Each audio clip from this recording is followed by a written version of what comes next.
Government of India staff selection commission junior engineer 2024-এর তরফ থেকে প্রকাশিত হয়েছে সিভিল, মেকানিক্যাল এবং ইলেকট্রিক্যালের কর্মসংস্থানের বিজ্ঞপ্তি, যেখানে ভিডিওর শুরুতেই আমরা প্রথমে যেটা আসছি যে আজকের এই যে জুনিয়র ইঞ্জিনিয়ার সিভিল, মেকানিক্যাল এবং ইলেকট্রিক্যালের যে কর্মসংস্থানের বিজ্ঞপ্তি, তার যে অনলাইন অ্যাপ্লিকেশন সেটা অলরেডি শুরু হয়ে গেছে 28শে মার্চ 2024 থেকে, এবং এই অনলাইন ফর্ম ফিল আপ চলবে 18ই এপ্রিল 2024 পর্যন্ত। অনলাইন অ্যাপ্লিকেশনের যে লাস্ট ডেট এবং টাইম সেটা হচ্ছে 18ই এপ্রিল 2024 রাত্রি 11টা পর্যন্ত। অনলাইন অ্যাপ্লিকেশনের যে ফি পেমেন্ট তার লাস্ট ডেট হচ্ছে 19শে এপ্রিল 2024 রাত্রি 11টা পর্যন্ত, এবং এই অনলাইন ফর্ম ফিল আপ করার সময় কোনো যদি ভুল হয়ে থাকে সেক্ষেত্রে কারেকশন করার যে ডেট এবং টাইম সেটা হচ্ছে 22শে এপ্রিল 2024 থেকে 23শে এপ্রিল 2024 পর্যন্ত রাত্রি 11:30 হচ্ছে লাস্ট ডেট। এবং আজকের এই যে স্টাফ সিলেকশনের মাধ্যমে জুনিয়র ইঞ্জিনিয়ার সিভিল, মেকানিক্যাল এবং ইলেকট্রিক্যালের যে কর্মসংস্থানের বিজ্ঞপ্তি, সেখানে যে পরীক্ষা হবে সেটা কিন্তু দুটো পেপারে পরীক্ষা হবে, অর্থাৎ পেপার 1 এবং পেপার 2। এবং স্টাফ সিলেকশনের কমিশনের তরফ থেকে যেটা জানা গেছে যে পেপার 1-এর যে সম্ভবত পরীক্ষার তারিখ সেটা হচ্ছে 4 জুন থেকে 6 জুনের মধ্যে হতে চলেছে, এবং পেপার 2-এর যে পরীক্ষা সেটা কিন্তু পরবর্তী ক্ষেত্রে জানানো হবে। তো আজকের এই যে স্টাফ সিলেকশন কমিশনের মাধ্যমে সিভিল, মেকানিক্যাল এবং ইলেকট্রিক্যালের যে কর্মসংস্থানের বিজ্ঞপ্তি, সেখানে প্রথমেই আমরা আসছি সেটা হচ্ছে স্যালারি। তো স্যালারি এখানে স্টার্টিংয়ে যেটা থাকছে সেটা হচ্ছে 35,400 থেকে 1,12,400 টাকা, সেন্ট্রাল পে কমিশনের যে 7th সেন্ট্রাল পে কমিশন সেই অনুযায়ী। এবার আমরা ভিডিওর যে এই স্টেপ সেখানে আমরা আসছি আজকের এই যে কর্মসংস্থানের বিজ্ঞপ্তি, তার যে পোস্ট, তার ডিটেলস এবং যে কোয়ালিফিকেশন, যে শিক্ষাগত যোগ্যতা থাকা দরকার সেই সম্পর্কিত। তো প্রথমে সিরিয়াল নাম্বার 1-এ রয়েছে বর্ডার রোডস অর্গানাইজেশন, এবং এখানে যে পোস্ট রয়েছে সেটা হচ্ছে জুনিয়র ইঞ্জিনিয়ার সিভিল এবং জুনিয়র ইঞ্জিনিয়ার ইলেকট্রিক্যাল এবং মেকানিক্যাল। এক্ষেত্রে যে শিক্ষাগত যোগ্যতা থাকতে হবে সেটা হচ্ছে সিভিলের ক্ষেত্রে সিভিলের বিটেক থাকতে হবে বা 3 বছরের ডিপ্লোমা থাকতে হবে সিভিলের ওপরে যে কোনো ইউনিভার্সিটি বা ইনস্টিটিউট থেকে, এবং বিটেকের ক্ষেত্রে কোনো এক্সপিরিয়েন্স না থাকলেও চলবে, কিন্তু ডিপ্লোমা অর্থাৎ 3 বছরের যারা ডিপ্লোমা করবে, যারা এখানে অ্যাপ্লাই করবে তাদের ক্ষেত্রে কিন্তু 2 বছরের এক্সপিরিয়েন্স চাওয়া হয়েছে প্ল্যানিং, এক্সিকিউশন এবং মেনটেনেন্সের ওপরে। অন্যদিকে এই যে বর্ডার রোডস অর্গানাইজেশনের যে জুনিয়র ইঞ্জিনিয়ার ইলেকট্রিক্যাল এবং মেকানিক্যালের যে শিক্ষাগত যোগ্যতা থাকা দরকার সেটা হচ্ছে ইলেকট্রিক্যালে বিটেক থাকতে হবে বা 3 বছরে ইলেকট্রিক্যালের বা অটোমোবাইলের বা মেকানিক্যালের ওপরে ডিপ্লোমা থাকতে হবে। এবং এই যে জুনিয়র ইঞ্জিনিয়ার ইলেকট্রিক্যাল, মেকানিক্যাল তাদের ক্ষেত্রে যদি বিটেক থাকে মেকানিক্যাল বা ইলেকট্রিক্যালে, তাদের কিন্তু এক্সপিরিয়েন্স থাকার দরকার নেই, কিন্তু 3 বছরে যারা ইলেকট্রিক্যাল, অটোমোবাইল বা মেকানিক্যালের জন্য এখানে অ্যাপ্লাই করবে তাদের ক্ষেত্রে কিন্তু 2 বছরের এক্সপিরিয়েন্স লাগবে, এবং বয়সের যে ঊর্ধ্বসীমা সেটা হচ্ছে কিন্তু 30 বছর। অন্যদিকে সিরিয়াল নাম্বার 2-এ রয়েছে ব্রহ্মপুত্র রোড, এবং এখানে জুনিয়র ইঞ্জিনিয়ার সিভিলের যে ভ্যাকেন্সি রয়েছে সেখানে যে শিক্ষাগত যোগ্যতা থাকা দরকার সেটা হচ্ছে 3 বছরের সিভিল ইঞ্জিনিয়ারিংয়ের ওপরে ডিপ্লোমা থাকতে হবে যে কোনো ইউনিভার্সিটি বা ইনস্টিটিউশন থেকে। এক্ষেত্রে বয়সের যে ঊর্ধ্বসীমা সেটা হচ্ছে 30 বছর। সিরিয়াল নাম্বার 3-এ রয়েছে সেন্ট্রাল ওয়াটার কমিশন, এবং এখানে জুনিয়র ইঞ্জিনিয়ার মেকানিক্যাল এবং জুনিয়র ইঞ্জিনিয়ার সিভিলের জন্য ভ্যাকেন্সি রয়েছে। জুনিয়র ইঞ্জিনিয়ার মেকানিক্যালের ক্ষেত্রে যে শিক্ষাগত যোগ্যতা থাকতে হবে সেটা হচ্ছে যে মেকানিক্যালের ওপরে ডিপ্লোমা 3 বছরের বা বিটেক থাকতে হবে।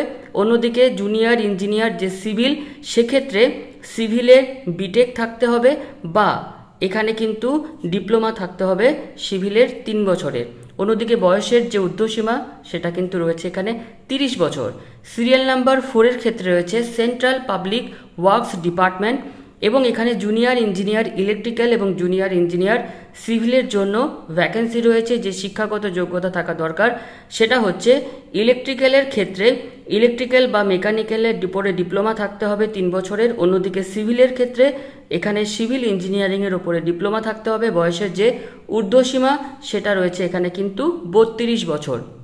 অন্যদিকে সিরিয়াল নাম্বার 5-এ রয়েছে central water and power research station এবং এখানে জুনিয়র ইঞ্জিনিয়ার ইলেকট্রিক্যাল এবং সিভিলের ভ্যাকেন্সি রয়েছে। শিক্ষাগত যে যোগ্যতা সেটা হচ্ছে ইলেকট্রিক্যাল ইঞ্জিনিয়ারিংয়ের ওপরে ডিপ্লোমা থাকতে হবে এবং সিভিলের ক্ষেত্রে সিভিল ইঞ্জিনিয়ারিংয়ের ওপরে ডিপ্লোমা থাকতে হবে। 30 বছর ম্যাক্সিমাম বয়স এখানে যারা রয়েছে তারা অ্যাপ্লাই করতে পারবে। অন্যদিকে পয়েন্ট নাম্বার 6-এ রয়েছে ডিজিকিউএ নেভাল এবং এখানে junior engineer mechanical junior engineer ইলেকট্রিক্যালের যে ভ্যাকেন্সি এবং শিক্ষাগত যোগ্যতা যেটা এখানে থাকতে হবে সেটা হচ্ছে মেকানিক্যাল ইঞ্জিনিয়ারিংয়ের উপরে বিটেক বা 3 বছর মেকানিক্যালের উপরে ডিপ্লোমা থাকতে হবে এবং যারা ডিপ্লোমা দিয়ে অ্যাপ্লাই করবে তাদের ক্ষেত্রে 2 বছরের এক্সপিরিয়েন্স থাকতে হবে। অন্যদিকে যারা জুনিয়র ইঞ্জিনিয়ার ইলেকট্রিক্যালের জন্য তোমরা অ্যাপ্লাই করবে, তোমাদের ইলেকট্রিক্যাল ইঞ্জিনিয়ারিংয়ে যদি বিটেক থাকে অ্যাপ্লাই করতে পারো বা 3 বছরে যদি ইলেকট্রিক্যাল ইঞ্জিনিয়ারিংয়ের ওপরে তোমাদের ডিপ্লোমা থাকে অ্যাপ্লাই করতে পারবে, কিন্তু ডিপ্লোমা থেকে থাকলে তোমাদের কিন্তু 2 বছরের এক্সপিরিয়েন্স থাকতে হবে ফিল্ডের ওপরে এবং বয়সের ঊর্ধ্বসীমা এখানে রয়েছে কিন্তু 30 বছর। সিরিয়াল নাম্বার 7-এ রয়েছে ফারাক্কা ব্যারেজ প্রজেক্ট এবং এখানে জুনিয়র ইঞ্জিনিয়ার ইলেকট্রিক্যাল এবং সিভিলদের জন্য যে পোস্ট রয়েছে, যে শিক্ষাগত যোগ্যতা এখানে থাকতে হবে সেটা হচ্ছে ইলেকট্রিক্যাল ইঞ্জিনিয়ারিংয়ের ওপরে ডিপ্লোমা থাকতে হবে, সিভিলদের ক্ষেত্রে সিভিল ইঞ্জিনিয়ারিংয়ের ওপরে ডিপ্লোমা থাকতে হবে। বয়সের যে ঊর্ধ্বসীমা সেটা হচ্ছে 30 বছর। সিরিয়াল নাম্বার 8-এ রয়েছে এখানে সেটা হচ্ছে মিলিটারি ইঞ্জিনিয়ার সার্ভিসেস এবং এখানে junior engineer civil junior engineer electrical এবং মেকানিক্যালের পোস্ট রয়েছে। সিভিলের ক্ষেত্রে সিভিল ইঞ্জিনিয়ারিংয়ের ওপরে বিটেক যদি থাকে অ্যাপ্লাই করতে পারবে। অন্যদিকে সিভিল ইঞ্জিনিয়ারিংয়ের যদি 3 বছরের ডিপ্লোমা থাকে এবং তার সাথে যদি 2 বছরের এক্সপিরিয়েন্স থাকে অ্যাপ্লাই করতে পারবে। ইলেকট্রিক্যাল মেকানিক্যালের ক্ষেত্রে ইলেকট্রিক্যাল বা মেকানিক্যালের ওপরে যদি বিটেক থাকে তোমরা অ্যাপ্লাই করতে পারবে বা ইলেকট্রিক্যাল মেকানিক্যালের ওপরে যদি 3 বছরের ডিপ্লোমা থাকে এবং তার সাথে যদি 2 বছরের এক্সপিরিয়েন্স থাকে প্ল্যানিং এক্সিকিউশন মেনটেনেন্সের ওপরে, তাহলে তোমরা অ্যাপ্লাই করতে পারবে। বয়সের যে ঊর্ধ্বসীমা সেটা হচ্ছে 30 বছর। এবং আজকের সিরিয়াল নাম্বার লাস্ট সিরিয়াল সেটা হচ্ছে সিরিয়াল নাম্বার 9, যেটা হচ্ছে national technical research organisation NTRO এবং এখানে শুধুমাত্র জুনিয়র ইঞ্জিনিয়ার সিভিলদের জন্যই ভ্যাকেন্সি রয়েছে এবং এখানে সিভিল ইঞ্জিনিয়ারিংয়ে যদি ডিপ্লোমা থেকে থাকে অ্যাপ্লাই করতে পারবে। বয়সের যে ঊর্ধ্বসীমা সেটা হচ্ছে কিন্তু 30 বছর। তো আজকের এই যে ডিটেল পোস্টের ক্ষেত্রে যে সমস্ত কোড ইউজ করা হয়েছে, JEC তার মানে হচ্ছে জুনিয়র ইঞ্জিনিয়ার সিভিল, JEM মানে হচ্ছে জুনিয়র ইঞ্জিনিয়ার মেকানিক্যাল, JEE মানে হচ্ছে জুনিয়র ইঞ্জিনিয়ার ইলেকট্রিক্যাল, JEE&M মানে হচ্ছে junior engineer electrical and mechanical. তো আজকের আমাদের এই যে কর্মসংস্থানের বিজ্ঞপ্তি, এবার আমরা আসছি যে আমাদের এখানে এতগুলো যে পোস্ট রয়েছে তাদের ভ্যাকেন্সি সম্পর্কে। সিরিয়াল নাম্বার 1 বর্ডার রোড যে অর্গানাইজেশন, সেখানে শুধুমাত্র যারা মেল ক্যান্ডিডেট তারা অ্যাপ্লাই করতে পারবে এবং এখানে জুনিয়র ইঞ্জিনিয়ার সিভিলদের ক্ষেত্রে টোটাল যে শূন্য পদ সেটা হচ্ছে 438 এবং এখানে আমরা যেটা দেখতে পাচ্ছি এসসিদের জন্য রয়েছে 76টি, এসটিদের জন্য 36টি, ওবিসিদের জন্য রয়েছে 136টি পোস্ট, EWS এর জন্য 48টি এবং জেনারেলদের জন্য রয়েছে 142টি এবং এই পোস্টটি হচ্ছে কিন্তু ম্যাক্সিমাম, অর্থাৎ বোর্ডস রোড অর্গানাইজেশনে জুনিয়র ইঞ্জিনিয়ার সিভিলের পোস্ট রয়েছে কিন্তু সব থেকে বেশি। এবং 2 নম্বরে রয়েছে বর্ডার রোডস অর্গানাইজেশন, এখানে শুধুমাত্র ছেলেরা বা মেল ক্যান্ডিডেটরা অ্যাপ্লাই করতে পারবে। জুনিয়র ইঞ্জিনিয়ার ইলেকট্রিক্যাল এবং মেকানিক্যালের টোটাল শূন্য পদ রয়েছে এখানে 37টি, এসসিদের জন্য 8টি, এসটি ওবিসিদের জন্য কোনো রকম কোনো শূন্য পদ নেই, EWS এর জন্য রয়েছে 2টি শূন্য পদ, জেনারেলদের জন্য রয়েছে 27টি শূন্য পদ। সিরিয়াল নাম্বার 3-এ রয়েছে ব্রহ্মপুত্র রোড মিনিস্ট্রি অফ জল শক্তি এবং এখানে জুনিয়র ইঞ্জিনিয়ার সিভিলদের ক্ষেত্রে টোটাল শূন্যপদ রয়েছে 2টি হচ্ছে জেনারেলদের জন্য। সিরিয়াল নাম্বার 4-এ রয়েছে central water commission junior engineer মেকানিক্যালদের টোটাল শূন্যপদ রয়েছে 12টি এবং সেন্ট্রাল ওয়াটার কমিশনের জুনিয়র ইঞ্জিনিয়ার যে সিভিল টোটাল শূন্যপদ রয়েছে 120টি। Central public works department junior engineer ইলেকট্রিক্যালদের জন্য টোটাল শূন্যপদ রয়েছে 121টি। Central public works department junior engineer সিভিলদের ক্ষেত্রে টোটাল শূন্যপদ রয়েছে 217টি।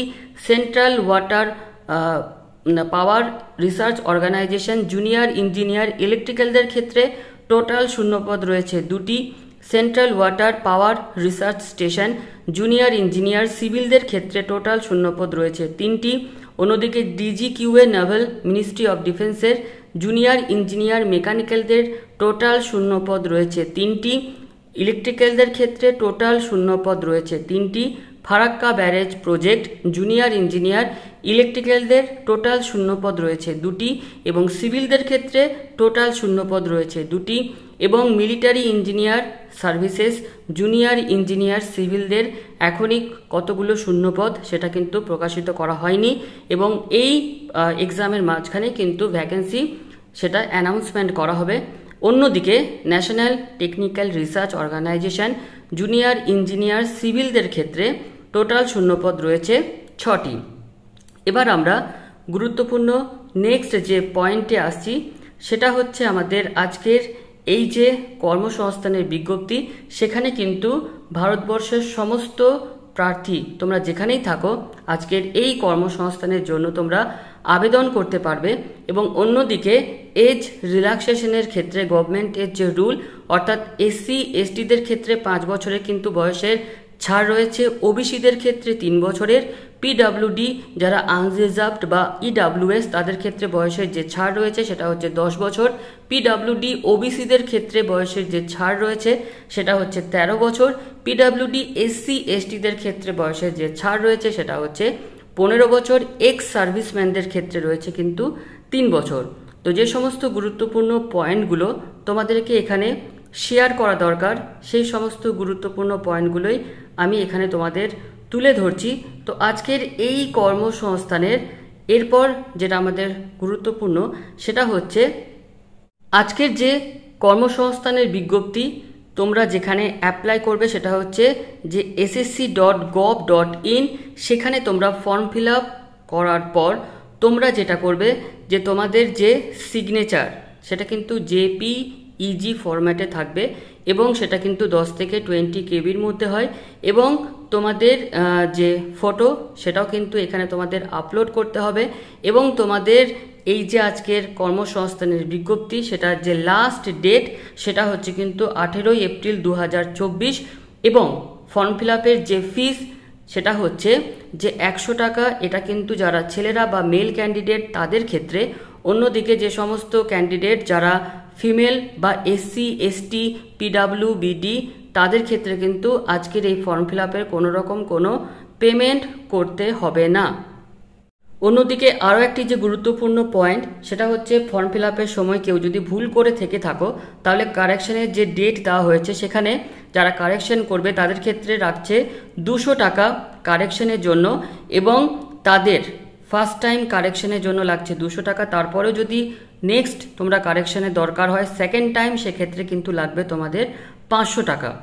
অন্যদিকে আজকের এই যে কর্মসংস্থানের বিজ্ঞপ্তি স্টাফ সিলেকশন কমিশনের তরফ থেকে, তো তোমাদের এক্সামিনেশন সেন্টার এবং এক্সামিনেশনের কোড সেটা কিন্তু পুরো ভারতবর্ষ জুড়েই কিন্তু প্রত্যেকটা কোন কোন শহরে এক্সামিনেশন সেন্টার পড়তে পারে তাদের কোড কিন্তু দেওয়া হয়েছে।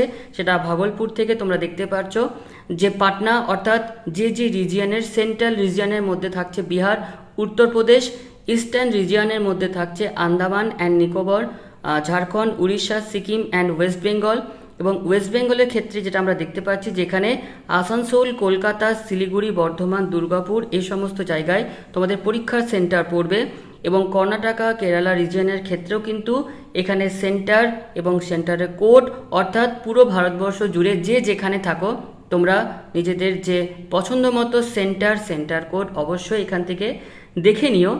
এরপরে আমরা যেটা আসছি সেটা হচ্ছে যে আজকের এই যে আমাদের কর্মসংস্থানের বিজ্ঞপ্তি সেখানে দুটো পেপারের কিন্তু পরীক্ষা হবে।